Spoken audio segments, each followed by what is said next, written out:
RTV ప్రేక్షకులందరికీ వరలక్ష్మి వ్రత శుభాకాంక్షలు. జనరల్‌గా వరలక్ష్మి వ్రతం అనగానే ఎంతో ఆడంబరంగా, ఎంతో ప్రీతికరంగా జరుపుకుంటూ ఉంటాము. అయితే సింపుల్‌గా వరలక్ష్మి వ్రతం శాస్త్రబద్ధంగా జరుపుకోవడం ఎలాగా? అసలు శాస్త్రంలో ఏం చెప్పబడింది? ఎలాంటి పూజా సామాగ్రి కావాలి? ఎలాంటి నైవేద్యాలు నివేదన చేయాలి? ఏ ఏ మంత్రాలు మనం పఠించాలి? సో, ఎలాంటి నియమ నిష్టలు పాటించాలి? పూర్తి వివరాలు తెలుసుకుందాం. మనతో పాటు మంతా మాధురి గారున్నారు. మ్యామ్ నమస్తే అండి. నమస్తే లక్ష్మి. వరలక్ష్మి వ్రత శుభాకాంక్షలు. నీకు ఆర్టీవీ ప్రేక్షకులందరికీ కూడా వరలక్ష్మి వ్రత శుభాకాంక్షలు. Thank you so much madam. జనరల్‌గానే మనం అన్ని పండుగలు జరుపుకుంటాం గానీ, మోస్ట్ ఫేవరెట్ పండగ ఏది మనకి అంటే వరలక్ష్మి వ్రతం. ఆ! చాలా ఇష్టంగా ఎంతో అంటే దానికోసం టైం కేటాయించి మనం సెలబ్రేట్ చేసుకుంటాము. అంటే వరలక్ష్మి వ్రతం అనగానే ఈ మధ్య కాలంలో చాలా వీడియోస్ వైరల్ అవుతూ ఉన్నాయి. ముఖ్య ఉద్దేశం ఈ వీడియో చేయడానికి ఏంటంటే, సింపుల్‌గా శాస్త్రబద్ధంగా వరలక్ష్మి వ్రతం చేసుకోవడం ఎట్లాగా? ఎన్నో రీల్స్ చూస్తున్నాము. నిజంగా అట్లాగే చేసుకోవాలని గూడా అందరికీ కన్‌ఫ్యూజన్ ఉంది. ఆ నేపథ్యంలోనే మిమ్మల్ని అడగడం జరిగింది. సో, ఎట్లా జరుపుకోవాలి? మీ కాలంలో అంటే మీ ఫస్టు వరలక్ష్మి వ్రతం చేసుకునేటప్పుడు మీ మదర్ ఏం చెప్పారు? పూర్వీకులు ఏం చెప్పారు? అసలు ఎట్లా జరుపుకోవాలని చెప్పారు? హ్మ్. వరలక్ష్మి వ్రతం అనేది శ్రావణ మాసంలో స్త్రీలందరూ కూడా తమ తాలూకా సుమంగళత్వం కోసం చేసుకునే పండుగ. అయితే ఈ వరలక్ష్మి వ్రత విధి విధానాలన్నీ కూడా చాలా సులభతరంగా చెప్పబడ్డాయి. ఇది సాక్షాత్తు పరమేశ్వరుడు పార్వతీదేవికి చెప్తే, పార్వతీదేవి చారుమతి అనే స్త్రీ కలలో కనిపించి వివరించారట. అందులో అయితే ఎటువంటి ఆడంబరాలు లేవు. అన్నీ మన ఇంట్లో ఉండే సామాన్లతో మహాలక్ష్మిని భక్తిగా, శ్రద్ధగా ఆరాధించుకునే పద్ధతి మాత్రమే ఉంది. అయితే ఈ రోజుల్లో ఈ ఇన్‌స్టాగ్రామ్‌లు, సోషల్ మీడియా ఇన్‌ఫ్లూయెన్స్‌తో ఒకళ్ళ నుంచి ఒకళ్ళు చాలా ఆడంబరాలకి అతిలికిపోతున్నారు. అంత ఆడంబరం అవసరం లేదమ్మా. మన ఇంట్లో ఉండే సామాన్లతో మనం సంతోషంగా శాస్త్రబద్ధంగా చక్కగా చేసుకునే, తృప్తిగా చేసుకునే పండుగ ఇది. అయితే దీనికి ఏమీ అవసరం లేదు. అన్నీ మన ఇంట్లో ప్రతి హిందువుల ఇంట్లో మహాలక్ష్మి ఫోటో ఉంటుంది గదా! అవును. అమ్మవారి పటం. అమ్మవారి పటం ముందుగా ఒక పీఠం ఏర్పాటు చేసుకోవాలి. వీలైతే ఈశాన్యంలో ఏర్పాటు చేసుకోవాలి. లేదంటే తూర్పు దిక్కుగా కూడా పెట్టుకోవచ్చు. ఆ పీఠం మీద ఒక మంచి పట్టు అయితే పట్టు, లేకపోతే ఎరుపు రంగు గాని, పసుపు రంగు గాని మన జాకెట్ బట్టలు ఉంటాయి గదా! రవికెల గుడ్డలు బ్లౌజ్ పీస్ అది పరుచుకోవచ్చు. ఆ తర్వాత అమ్మవారి ఫోటోలు ఉంటాయి గదా! అమ్మవారి ఫోటో పెట్టుకొని పూలమాలతో అలంకరించుకోవడమే. అయిపోయిందా? తర్వాత ఒక పళ్ళెంలో బియ్యం పోసి అందులోని కలశం పెట్టుకోవాలి. ఈ కలశం గాని, ఆ పళ్ళెం గాని వెండిది మాత్రమే అవ్వాలన్న రూల్ అయితే ఏమీ లేదు. వెండి, కంచు, రాగి, ఇత్తడి ఏమీ లేకపోతే మట్టి పాత్రలు కూడా పెట్టుకోవచ్చని చెప్పారు. అలాగే ఈ కలశాన్ని పసుపు కుంకాలతో కొంచెం అలంకరించుకోవాలి. గంధం పెట్టి పసుపు కుంకాలతో అలా అంటే ఇందులో లక్ష్మిని ఆవాహనం చేస్తాం కదా! సో, పసుపు కుంకాలతో అలంకరించుకోవాలన్నమాట. గంధం బొట్టు, ఆ పైన కుంకుమ బొట్టు. ఎందుకంటే కుంకుమ ఊరికనే పెడితే రాలిపోతుంది కదా! సో, అందుకని గంధం పెట్టి కుంకుమ పెడతాం అన్నమాట. అట్లాగే కాస్త పసుపు కూడా పెట్టుకోవాలి. పసుపు కూడా ఒకసారి ఇట్లా తగ్గిస్తే, పసుపు కుంకాలు సుగంధ ద్రవ్యాలు కదా! అంటే సౌభాగ్య ద్రవ్యాలు కదా! సో, అలా పెట్టుకోవాలి. తర్వాత ఇందులో ఒక ముప్పావంతు నీళ్లు పోసుకోవాలి ఈ కలశంలో. నీళ్లు పోసుకొని ఇందులో ఒక పసుపు, మళ్ళీ కుంకుమ, అక్షతలు, ఆ తర్వాత ఒక పువ్వు, ఒక కాయిన్ వేసుకొని పెట్టుకోవాలి. ఇది బియ్యం మధ్యలో పెట్టుకోవాలి. పెట్టుకున్న తర్వాత ఒక కొబ్బరికాయ తీసుకొని ఇట్లా పీచు అంటే మొత్తంగా తీసి ఇట్లా పిలకలాగా ఉన్న కొబ్బరికాయ తీసుకోవాలి. దీనికి పసుపు రాసుకోవాలి. అంటే కలశం మీద కొబ్బరికాయ పెడితే అది పూర్తిగా పూర్ణ కలశం అవుతుంది. ఈ చెప్పుల్లో నీళ్లు పోసుకొని పసుపు కుంకాలు పెట్టుకున్నాం కదా! ఇప్పుడు పసుపు రాసిన ఈ కొబ్బరికాయ పెడితే అది పూర్ణ కలశం అవుతుందన్నమాట. కొబ్బరికాయలు, కలశలు పెట్టుకోవడం పెద్ద ఖర్చుతో కూడుకున్న పనేం కాదు కదా! అన్నీ మన ఇంట్లో ఉండేవే. ఈ ఈ దీనికి కళ్యాణం బొట్టు. ఒకవేళ కళ్యాణం బొట్టు అంటే ఇట్లా పెడతాం, మనం పెళ్లిలో పెడతాం కదా! అట్లా బొట్టు పెట్టాలి. అది రాని వాళ్ళు మామూలు కుంకుమ బొట్టన్నా పెట్టుకోవచ్చు. ప్రత్యేకంగా అది మాత్రమే పెట్టాలని రూల్ అయితే ఏం లేదు. ఆ తర్వాత ఒక బ్లౌజ్ పీస్‌ని తీసుకొని ఇట్లా పెట్టి తర్వాత ఇది చాలా మందికి తెలీదు. అంటే నాకు కూడా రాదు. ఏం లేదు. ఈ బ్లౌజ్ పీస్‌ని ఇట్లా 3గా మడుచుకోవాలి. ఇలా పెద్దగా ఉంటుంది కదా! ఈ బ్లౌజ్ పీసు. దాన్ని ఇట్లా 3గా మడుచుకొని, ఇది అంచు వచ్చింది కాబట్టి అంచు ముందుకు కనిపించేలా పెట్టుకుంటున్నాము. అంచు లేకపోతే ఇది లోపలికన్నా వెళ్ళైనా పెట్టుకోవచ్చు. పెట్టుకొని ఇగో ఇలా మనం చిన్నప్పుడు పకోడీ పొట్లాలు కట్టేవాళ్ళం గుర్తుందా? అలాగనమాట. ట్రయాంగిల్‌గా మర్చుకోవాలి. మర్చుకొని సింపుల్‌గా అయిపోయింది. సింపుల్‌గానే అయిపోతుంది. పెద్ద కష్టమేం కాదు. 1, 2 సార్లు ఒకవేళ ఇది ఊడిపోతుంది అని మీకు ఎవరికైనా అనిపిస్తే వెనకాతల ఒక పిన్ కూడా పెట్టుకోవచ్చు. పెట్టుకొని ఇది ఇట్లా పైన పెట్టేయటమే. అంటే ఈ వస్త్రం అనమాట. ఇది పూర్తిగా పూర్ణ కలశం అయినట్టు. ఓకే. ఈ కలశం అయిన తర్వాత ఈ అమ్మవారికి అలంకారం కదా, పైన ఒక పువ్వు పెడదాం. ఓకే. ఇప్పుడు ఎవరైనా ఇంట్లో ఉండే మన కొత్తవనే కాదు, మన ఇంట్లో ఉండే బంగారం, వెండి, ధనం 3 కూడా మన లక్ష్మీ స్వరూపాలుగా కొలుస్తాం. కాబట్టి ఏమన్నా మెడలో లక్ష్మీదేవికి ఆహారాలు వేసుకోవచ్చు. ఈ కలశాన్ని బంగారు ఆభరణాలతో అలంకరించుకోవచ్చు. ఒకవేళ ఎవరి దగ్గరైనా కొత్త ఆభరణం కనుక ఉంటే అది కూడా వేసుకోవచ్చు. అలానే కంపల్సరీ అయితే ఏమీ కాదు, జస్ట్ అలంకారప్రాయం మాత్రమే. అయిన తర్వాత ఇప్పుడు ఏం చేస్తాము, మొట్టమొదటిగా ముందర ఏం చేయాలి, మనం దీపారాధన చేయాలి. తర్వాత ముందు మనం గణపతి ప్రార్థనతో ప్రారంభిస్తాం కదా, శుక్లాంబరతం. ఆ తర్వాత దీపారాధన చేసుకోవాలి. దీపారాధన చేసుకున్న తర్వాత పెద్ద మంత్రాలు ఏం చదవక్కర్లేదా? ఎక్కువగా అంటే కష్టమైన మంత్రాలు ఏం అవసరం ఉండదమ్మా. ఇప్పుడు మన దీపత్వం అంటే మంత్రం ఉంటుంది. మంత్రం నానేని వాళ్ళు దీపజ్యోతి నమస్తే అనుకుంటే చాలు. లేదు అంటే ఇంకా కొంచెం పద్ధతిగా అంటే ఇంకా శాస్త్రపరంగా చేసుకుంటాము అనుకునే వాళ్ళకి ఈ మన వరలక్ష్మి వ్రతం పుస్తకాలు దొరుకుతాయి. అందులో ఈ పూజా విధానం అంతా ఉంటుంది. ఆ పూజా విధానంలో అవి కఠినతరంగా ఉండవు, చాలా సులభతరమైన మంత్రాలు మాత్రమే ఉంటాయి. దీపారాధన చేసిన తర్వాత దీపం కూడా లక్ష్మీదేవితో సమానం కాబట్టి ఈ దీపారాధన కుందులకు కూడా బొట్టు పెట్టుకుంటాం. పసుపు అంటే గంధము, కుంకుమ సమర్పిస్తాం అన్నమాట.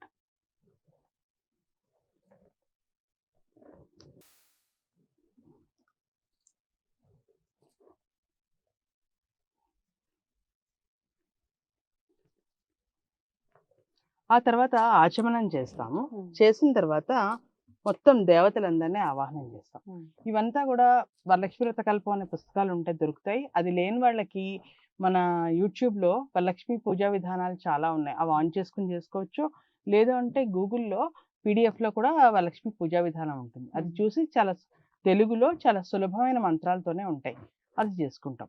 ఆ తర్వాత ఏం చేస్తాము, అవన్నీ ఏంటో సంకల్పం చెప్పుకుంటాం. సంకల్పం ఎందుకు చెప్పుకుంటాం అంటే మన కుటుంబం తాలూకా వరలక్ష్మి వ్రతం అంటే మహాలక్ష్మి అంటే కేవలం భౌతికంగా కనిపించే ఐశ్వర్యం మాత్రమే కాదు, సంపద, సుఖం, సంతోషం, కుటుంబం తాలూకా అభివృద్ధి, తర్వాత మన శ్రేయస్సు, అన్ని మన తాలూకా సామరస్యం, కుటుంబంలో అందరూ కలహాలు లేకుండా చిన్న పెద్ద అందరూ సామరస్యంగా ఉండాలి, సుఖ సంతోషాలతో ఉండాలి, అందరితో అన్నీ పంచుకునే శక్తి అన్నీ కూడా ఇచ్చేది మహాలక్ష్మి, వరలక్ష్మీదేవి. వరలక్ష్మి అంటే వరాలను ఇచ్చే లక్ష్మి అని.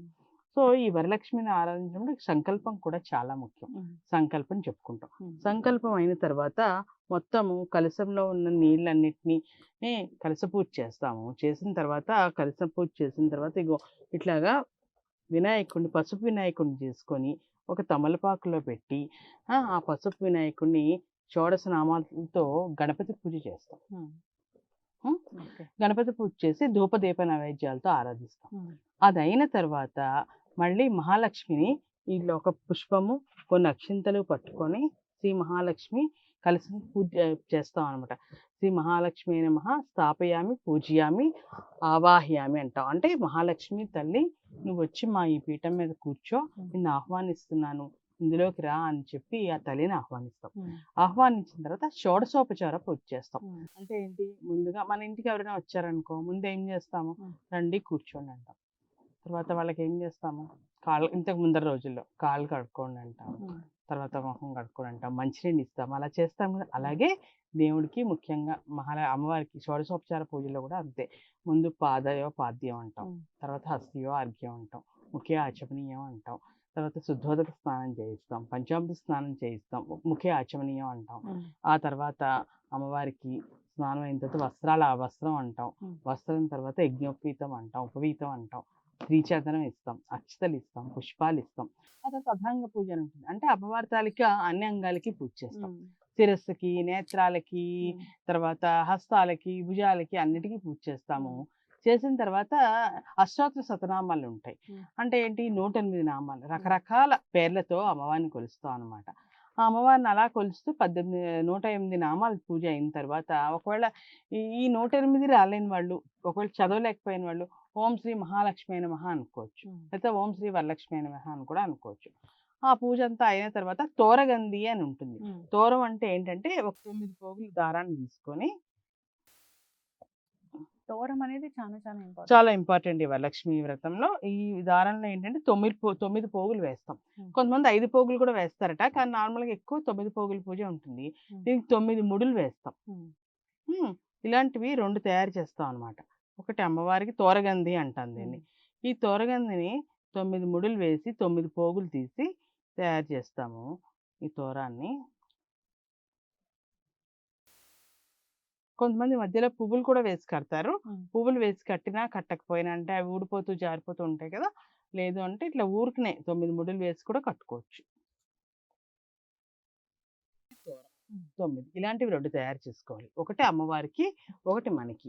ఇది అమ్మవారి దగ్గర పెట్టి 2 కూడా పూజ చేసుకుంటాం. ఏంటంటే 9 అమ్మవారి నామాలు 9 నామాలు పవిత్రమైన నామాలు చదువుతూ ఈ 9 గ్రంథులకి పూజ చేస్తాం అన్నమాట. మంత్రాలు రాని వాళ్ళు సింపుల్ గా చేసుకోవాలనుకునే వాళ్ళు, లేదా శాస్త్రపరంగా చేసుకోవాలి, ఆడంబరంగా వద్దు అనుకునే వాళ్ళు, అసలు ఎలా చెప్పారు మన పెద్దలు అని అనుకునే వాళ్ళు ఈ విధంగా చేసుకోవచ్చు. పుస్తకాలు ఉంటాయి. ఒకవేళ పుస్తకాలు చదువుతూ చేసుకునే కష్టం అనుకుంటే యూట్యూబ్ వీడియోలు పెట్టుకోవచ్చు. పుస్తకం బయట దొరకలేదు అనుకుంటే ఎక్కడైనా వేరే ఊర్లలో ఉంటారు కదా, నార్త్ ఇండియాలోనో అమెరికాలోనో ఉండేవాళ్ళు పుస్తకం దొరకకపోతే గూగుల్లో పీడిఎఫ్లు దొరుకుతాయి. ఇవాళ రేపు అన్ని గూగుల్లో దొరికేస్తున్నాయి కదా, అది చూసి కొత్తగా పెళ్ళైన వాళ్ళు, మొదటిసారి చేసుకునే వాళ్ళు అందరూ కూడా ఇవన్నీ చూసి చాలా సులువుగా చేసుకోవచ్చు. కొన్ని అక్కడ యూఎస్‌లో వాటిలో ఇక్కడలాగా అన్ని దొరకడం కష్టం అవ్వచ్చు. ఆ మాత్రం పువ్వులు, కొబ్బరికాయలు దొరుకుతాయి ఇండియన్ స్టోర్‌లో కాబట్టి అవి తెచ్చుకొని సింపుల్‌గా చేసుకోవచ్చు అన్నమాట. దీనికోసం ఎక్కువగా ఎగ్జాటిక్ ఫ్రూట్స్ అనేవి కొనాల్సిన పని లేదు. ఏమీ లేదమ్మా. చాలా సింపుల్‌గా శాస్త్రబద్ధంగా చేసుకోవచ్చు. దీన్ని తోరం అంటారు. ఈ తోర గ్రంథులకి పూజ ఉంటుంది. ఈ పూజ చేసిన తర్వాత ఈ ధూప నైవేద్యాలన్నీ చేసి ఆ తర్వాత ఈ తోరగందికి 9 గ్రంథులు 9 పోగులు కదా, 9 మంత్రాలతో పూజ చేస్తాము. పూజ చేసిన తర్వాత నైవేద్యాలు కూడా ఎక్కువ 10-15 రకాల నైవేద్యాలు, ఒక 10 రకాల 5 రకాల పండ్లు అని ఏమీ లేదు. మీరు ఏమి చేయగలిగితే, ఎంత సులువుగా చేయగలిగితే ఒకటన్నా పెట్టి చేసుకోవచ్చు. ఆ ఒక్కటి కూడా అమ్మవారికి క్షీరాన్నం అంటే ఇష్టం. అంటే బెల్లం పాయసం. లేదా బెల్లం పాయసం చేతకాని వాళ్ళు, లేకపోతే బెల్లం వేస్తే పాలు విరిగిపోతాయి అనుకునే వాళ్ళు పంచదారతో, చక్కెరతో కూడా పాయసం చేసుకోవచ్చు. ఇలా 1 లేదా 2 రకాల ప్రసాదాలు చేసుకొని, అలాగే 1-2 రకాల పువ్వులు పెట్టుకొని అమ్మవారికి పూజ చేసుకోవచ్చు. ఈ ధూప నైవేద్యాలన్నీ అయిన తర్వాత ఈ తోరగంది పూజ ఉంటుంది. తోరగంది పూజ అయిన తర్వాత ఆ పూజని, ఆ తోరాన్ని ఒకటి అమ్మవారికి సమర్పించి ఒకటి మనం కట్టుకోవాలి. ఎవరైతే పూజ చేస్తారో వాళ్ళు కట్టుకోవాలి. కట్టుకున్న తర్వాత చేతిలో ఒక అక్షింతలు తీసుకొని చారుమతి కథ ఉంటుంది. అంటే ముందు సాక్షాత్తు పరమేశ్వరుడు పార్వతీదేవికి చెప్తే పార్వతీదేవి చారుమతీదేవి కల్లో కనిపించి వ్రత విధానాన్ని ఉపదేశించిందట. ఆ కథ ప్రకారమే మనం ఇప్పుడు చేసుకుంటూ ఉంటాం. సో ఆ కథ చదువుకొని అక్షింతలు పట్టుకుని కొంచెం అక్షింతలు అమ్మవారి దగ్గర వదిలేసి కొంచెం మన తల మీద వేసుకోవాలి. ఇదంతా అయిన తర్వాత నీళ్ళలో 4 అక్షింతలు వదిలేస్తే సరిపోతుంది. మొత్తం అయిపోయిన తర్వాత అమ్మవారికి ఇలా హారతి ఇచ్చి మనం అగరబత్తీలతో ధూపం అన్నమాట, తర్వాత దీపం, ఈ 2 సమర్పించితే సరిపోయినట్టే, పూజ అయిపోయినట్టే. పెద్దగా కష్టపడాల్సిన అవసరమే లేదు.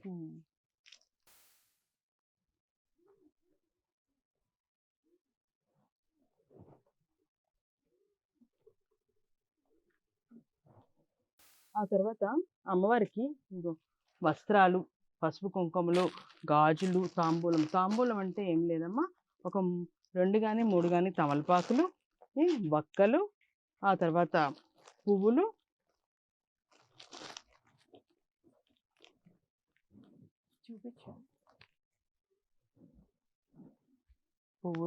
ఆ తర్వాత తాంబూలానికి అరటిపండ్లు,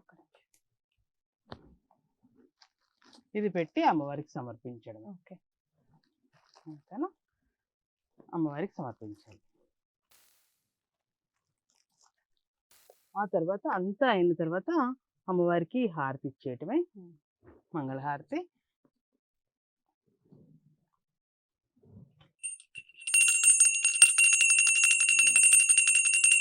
హారతి ఇచ్చేసి ఆ హారతి అయిన తర్వాత కొంచెం నీళ్ళ చుక్క తీసుకొని ఆ తర్వాత అమ్మవారికి హారతి ఇవ్వటం. హారతి మనం తీసుకోవాలి. ఆ తర్వాత హారతి కింద పెట్టి మనం కళ్ళకి తీసుకోవడం.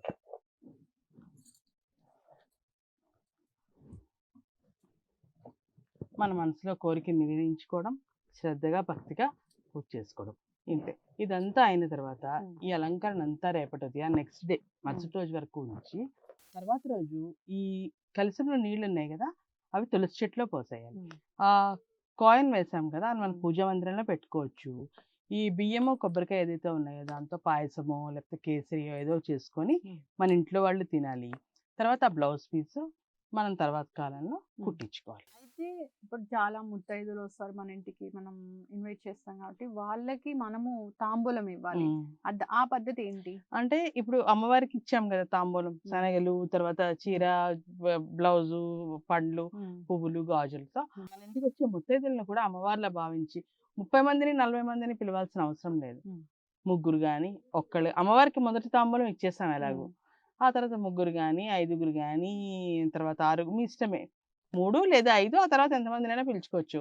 వాళ్ళకి ఏం లేదు, కొద్దిగా శనగలు, ఒక రవికెల గుడ్డ అంటే బ్లౌజ్ పీసు, ఒక 2 పండ్లు, తమలపాకులు, ఒక్క ఇవ్వడం. వాళ్ళనేమో లక్ష్మిలాగా పసుపు రాసి కుంకుమ బొట్టు పెట్టి గంధంతో పువ్వులు ఇచ్చి వాళ్ళని కూడా అమ్మవారిలాగే చూసి వాళ్ళకి తాంబూలం ఇచ్చి వాళ్ళ దగ్గర ఆశీర్వచనం తీసుకో, నమస్కారం చేసి ఆశీర్వచనం తీసుకోవడం అంతే. అంతేకాని రిటర్న్ గిఫ్ట్స్ అవన్నీ మనం పెట్టుకున్నవి. శాస్త్రంలో అయితే రిటర్న్ గిఫ్ట్స్ కల్చర్ లేదు అసలు.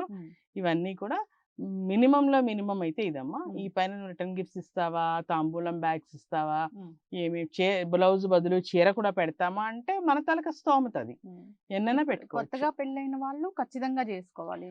కొత్తగా పెళ్ళి అంటే వాళ్ళ కుటుంబంలో ఆనవాయితీ ఉంటే, కొంతమందికి ఉండదు, కలసం పెట్టుకునే ఆనవాయితీ ఉండని వాళ్ళు కొంతమంది. అసలు వరలక్ష్మి వ్రతం కొన్ని ప్రాంతాల వరకు వరలక్ష్మి వ్రతం ఉండదు. సో అలాంటి వాళ్ళకి లేదు. కానీ కొత్తగా పెళ్ళైన కోడలికి అత్తగారు వాళ్ళ ఇంట్లో మొదటి వరలక్ష్మి వ్రతం చేయిస్తారు. అది పద్ధతి. అది అటువంటి ఆనవాయితీ ఏ కారణం వల్లైనా లేని వాళ్ళు మామూలుగా శుక్రవారం కదా, మామూలుగా ఈ కలసం అది లేకుండా లక్ష్మీ పూజ అది ఎవరైనా చేసుకోవచ్చు కదా. ప్రతిరోజు మనం చేసుకున్నట్టే లక్ష్మీ పూజ చేసుకుంటారు. అంటే డిఫరెన్స్ ఏంటంటే కలసం ఉండదు అంతే, మిగతా పూజ అంతా ఉండి తాంబూలాలు ఇవ్వడము, ముత్తైదుని ఎవరికైనా అంటే మనకు వరలక్ష్మి వ్రతం చేయనంత మాత్రాన తాంబూలము ముత్తైదుకి ఇవ్వడం అయితే తప్పు కాదు, వాళ్ళకు కూడా ఇచ్చుకోవచ్చు. ఆ పైన అది వాళ్ళ ఇష్టం అన్నమాట. వరలక్ష్మి వ్రతం అనేది మనము ఎప్పుడు చేయాలి అంటే వరలక్ష్మి వ్రతం రోజు కుదరదు కొంతమందికి, అప్పుడు ఏం చేయాలి? శ్రావణ మాసంలో 4 గానీ 5 గారెలు శుక్రవారాలు వస్తాయి. ఈసారి 5 వచ్చినట్టున్నాయి. సాధారణంగా అమావాస్య తిథి పడితే తప్పించి మిగతా శుక్రవారాలు మిగతా ఏ రోజుల్లోనన్నా చేసుకోవచ్చు. వరలక్ష్మి వ్రతం పౌర్ణమి ముందర రోజు వచ్చే వారము, ఆ వారం వీలైందా సరే. నువ్వు చెప్పినట్టు ఏదో రకమైన ఇబ్బందుల వలనో లేకపోతే వాళ్ళ పై ఊర్లో ఉండిపోవటం వలన వీలు కాదు కదా, అలాంటి వాళ్ళు ఏ శుక్రవారం నాడన్నా ఇది చేసుకోవచ్చు. ఓకే, చాలా చక్కగా చెప్పారు మేడం. అంటే సింపుల్ గా చేసుకోవాలి, శాస్త్రపరంగా చేసుకోవాలంటే ఈ విధంగా చేసుకోవచ్చు. చాలా మంది కూడా అనేక రకాల పద్ధతులు అవలంబిస్తూ ఉంటారు, అది వారి ఇష్టము. కానీ ఏ విధంగా చేసుకోవాలి, మన నెక్స్ట్ జనరేషన్ కి మనం ఖచ్చితమైన మెసేజ్ ఇవ్వాలంటే మాత్రం ఇది పద్ధతి, సింపుల్ విధానమే. దీనికోసం అంటే మనము పంతులు గారిని పిలిచి మనము జరుపుకోవచ్చు, లేదా మనకి స్తోమత పంతులు గారిని పిలిచి అతను కూడా పిలిచి అతనికి దక్షిణ తాంబూలాలు ఇచ్చి ఆ బ్రాహ్మణుడికి చేసుకోవడం చాలా మంచిది. కానీ ఒకవేళ అలా అవకాశం లేని వాళ్ళు, అంత ఎందుకు అనుకునే వాళ్ళు, ఇంట్లో పెద్దవాళ్ళు ఎవరైనా ఉంటారు కదా వాళ్ళు చేయించవచ్చు. లేకపోతే వాళ్ళే క్యాసెట్లు పెట్టుకొని పుస్తకాలు చదువుకొని, వాళ్ళ రేపు ఫోన్లోనే వచ్చేస్తున్నాయి కదా అన్ని, ఫోన్లు పెట్టుకొని కూడా చేసుకోవచ్చు. తప్పేం లేదు. ఈ విధంగా జరుపుకోవాలి. అందరూ కూడా సుఖ సంతోషాలతో ఉండాలని కోరుకున్నాం. వరలక్ష్మి వ్రతం చేస్తేనే మనకి సిరి సంపదలు వస్తాయా అంటే అది మన మనస్తత్వాలు, మన చేసే కర్మల మీద, శ్రద్ధాభక్తులు చేసే కర్మల మీద, మన మంచితనము, గుడ్ హార్ట్ మీద ఆధారపడి ఉంటుంది. చాలా మంది కూడా ఓన్లీ పూజలే చేస్తాము అని అనుకుంటూ ఉంటారు, అట్లా కాదు. పూజ మాత్రమే కాదు, భక్తితో శ్రద్ధతో చేయాలి. అంటే ఇంట్లో పూజ చేసి బయటకు వచ్చి అందరినీ తిడితే ఫలితం ఉండదు కదమ్మా. అందరితో కూడా సామరస్యంగా ఉంటూ, పెద్దవాళ్ళ పట్ల గౌరవంగా ఉంటూ, భగవంతుడిని ఎలా గౌరవిస్తామో అవతల వాళ్ళని కూడా అలాగే గౌరవించాలి. అప్పుడే ఉమ్. అన్ని వస్తాయి. దేవుని పూజ చేసి బయటకు వచ్చి అందరినీ కొడతాను తిడతానంటే కుదరదు కదా. ఉమ్. అలా అన్నమాట. అన్ని ఆన్లైన్ లో తెప్పించుకోవద్దు, బయట వెళ్ళి కొనుక్కుంటే వాళ్ళకి కూడా బిజినెస్ అయినట్లు బిజినెస్ ఉంటుంది. అవుతుంది. చిన్న ఉమ్. చిన్న చిరు వ్యాపారస్తులు వ్యాపారులు. కూడా చిరు వ్యాపారస్తులు కూడా లాభపడతారు. ఉమ్. వాళ్ళకి కాస్త వ్యాపారం జరిగేది ఇలాంటి పండగ రోజుల్లోనే కదా. ఉమ్. సో ఆన్లైన్ మార్కెటింగ్ మానేసి ఉమ్. జెప్టోలు బ్లింకిట్లు కాకుండా మన ఇంటి పక్కన అంటే ఇలాంటి పండగలు వస్తే ఎక్కడ పెడితే అక్కడ అన్ని అమ్ముతూ ఉంటారు కదా. అవును. సో అక్కడికి వెళ్ళి తెచ్చుకుంటే వాళ్ళకి కాస్త చేయూత ఇచ్చిన వాళ్ళం అవుతాం కదా. ఉమ్. మన ఇంటి ఫుడ్ లాగా ఉంటుంది, మనం పెట్టే ఆ, నైవేద్యం మనం చేసే. పెట్టేది ఉమ్. మనం శుచిగా శుభ్రంగా మనం మన చేతితో చేసుకుని ఒకవేళ మనకు చేయడం రాకపోతే ఇంట్లో పెద్దవాళ్ళు ఎవరైనా ఉమ్. చేసి పెట్టడం అంతే తప్ప అవి స్వగృహ ఫుడ్ నుంచి ఉమ్. ఆర్డర్స్ మాత్రం ఇవ్వకండి ఉమ్. దయచేసి. మన ఇంట్లో ఏమి రాకపోతే చెప్పాను కదా, కేవలం పాయసం వరకన్నా ఉమ్. చూసి చేసి పెట్టండి. Yes. చక్కగా చెప్పారు మేడం. మనం phone లో విని చేసుకోవాలంటే ఆ విధంగా కూడా చేసుకోవచ్చు, లేదా మీరు చెప్పిన ఈ సింపుల్ విధానంగా కూడా చేసుకోవచ్చు. చేసుకోవచ్చు. తాంబూలం ఎలా ఇవ్వాలి చాలా చక్కగా చెప్పారు. కలశం ఎలా పెట్టుకోవాలి చాలా మందికి కలశం ఎలా మ్మ్. పెట్టాలి, ఎలా స్థాపన చేయాలి అనేది ఎక్కువగా తెలీదు. తెలీదు. సో అందరూ కూడా ఫాలో అవ్వాలని కోరుకుందాం. తోరం ఏం చేయాలి, తోరం ఏ టైంలో మనము ధరించాలి అనేది కూడా చాలా చక్కగా పూజ చెప్పారు. అంతా అయిపోయిన తర్వాత ఉమ్. మరి చెప్తాను. ముఖ్యంగా ఎక్కువగా భర్త ఉంటే భర్త చేత కట్టించుకోవచ్చు. ఉమ్. లేదంటే ఇంకా వేరే వాళ్ళు ఎవరైనా ఉంటారు కదా ఇంట్లో వాళ్ళు చాలా మంది కాసు ఇప్పుడు పెడతారు కదా మేడం. కాసు బంగారం అంటే ఏదో ఒక బంగారం కూడా లక్ష్మీ స్వరూపంగా కాసుకు మెడలో పసుపు తాడుతో అమ్మవారి మెడలో వేసి పూజ అయ్యాక వాళ్ళు తీసి వాళ్ళ మంగళసూత్రాల్లో కట్టుకోవడము, ఉమ్. లేకపోతే అట్లాగనే మెడలో కట్టుకోవడము చేస్తూ ఉంటారు. అది కూడా చేయొచ్చు. చక్కగా చెప్పారు మేడం. అందరూ కూడా ఫాలో అవ్వాలని కోరుకుందాం. మరొకసారి వరలక్ష్మి వ్రత శుభాకాంక్షలు. మీ అందరికీ ధన్యవాదాలు. కూడా నమస్కారం. Thank you.